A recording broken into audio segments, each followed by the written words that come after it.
एक बार की बात है, एक गांव में एक बूढ़ा आदमी रहता था। वह बूढ़ा आदमी अपने बेटे से बहुत परेशान था क्योंकि उसका बेटा बहुत ही नालायक था, कामचोर था। वह कोई काम नहीं करता था और बस गांव में इधर से उधर घूमा करता था। तो एक दिन उस बूढ़े आदमी ने अपने बेटे को सबक सिखाने का सोचा। उसने अपने बेटे को अपने पास बुलाया और उससे कहा कि बेटा, घर के अंदर अलमारी में एक घड़ी रखी हुई है, तुम उसे निकाल कर लाओ। लड़का घर के अंदर गया और उस घड़ी को बाहर निकाल कर लाया। फिर उसके पिता ने उससे कहा कि अब तुम एक काम करो, इस घड़ी को अपने साथ बाजार में लेकर जाओ और जितने लोग भी तुम्हें मिलेंगे सबसे तुम इस घड़ी की कीमत पूछ कर आना। अब वो लड़का उस घड़ी को लेकर बाजार में चला गया। उसने बाजार में सभी लोगों से उस घड़ी की कीमत पूछी। किसी ने उस घड़ी की कीमत 400 बताई, किसी ने 800 तो किसी ने 1000 रुपए। सभी लोगों ने उस लड़के को उस घड़ी की कीमत अलग अलग बताई।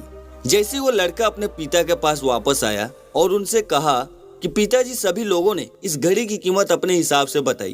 किसी ने 400 बताया, किसी ने 800 बताया और किसी ने 1000 रुपए बताया। अब उस बूढ़े आदमी ने अपने बेटे से कहा कि बेटा ठीक है, घड़ी को तुम अलमारी में रख दो और जाओ।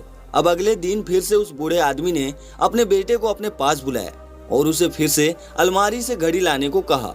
अब उस बूढ़े आदमी ने अपने बेटे से कहा कि बेटा ठीक है, घड़ी को तुम अलमारी में रख दो और जाओ।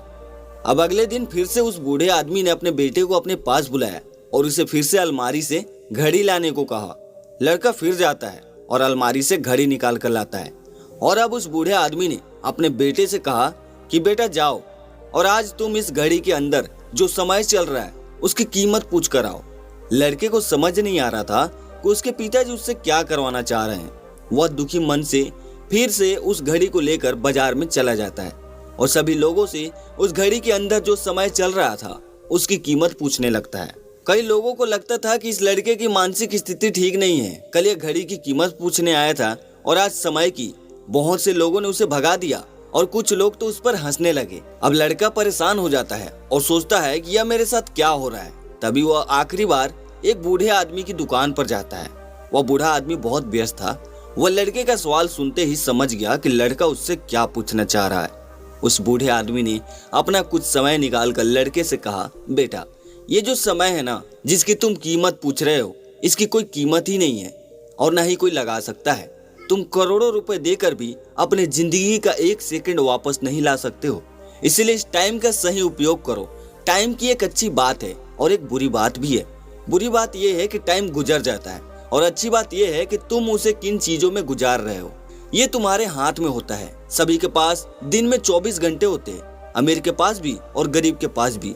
बस ये तुम्हारे हाथ में है कि उस टाइम से तुम क्या अच्छा कर सकते हो। तो अपने एक एक पल का हिसाब रखो कि तुम उन्हें किन चीजों में उड़ा रहे हो। उस बूढ़े आदमी की बात सुनकर उस लड़की की आंखें खुल सी गई, मानो उसमें एक बड़ा बदलाव सा आ गया। और फिर वो अपने पिताजी के पास उस घड़ी को लेकर गया और उन्हें सारी बात बताई और उस दिन के बाद उस लड़के की जिंदगी बदल गई। दोस्तों, कहते हैं टाइम सबके लिए फ्री है, लेकिन वह प्राइसलेस है, वह कीमती है। तुम उसे खरीद नहीं सकते हो, लेकिन तुम उसे इस्तेमाल जरूर कर सकते हो। तुम उसे रख नहीं सकते, लेकिन तुम उसे स्पेंड कर सकते हो। और अगर एक बार इसे तुम गंवा देते हो तो तुम इसे कभी भी वापस नहीं पा सकते हो। तो अपने टाइम का सही उपयोग करो। तो दोस्तों, कैसी लगी है आज की कहानी? अगर अच्छी लगी हो तो वीडियो को लाइक कीजिएगा, चैनल पर नए हो तो चैनल को सब्सक्राइब भी कर लीजिएगा और अपने दोस्तों के साथ में शेयर कीजिएगा। मिलते हैं एक नई कहानी के साथ, तब तक के लिए धन्यवाद।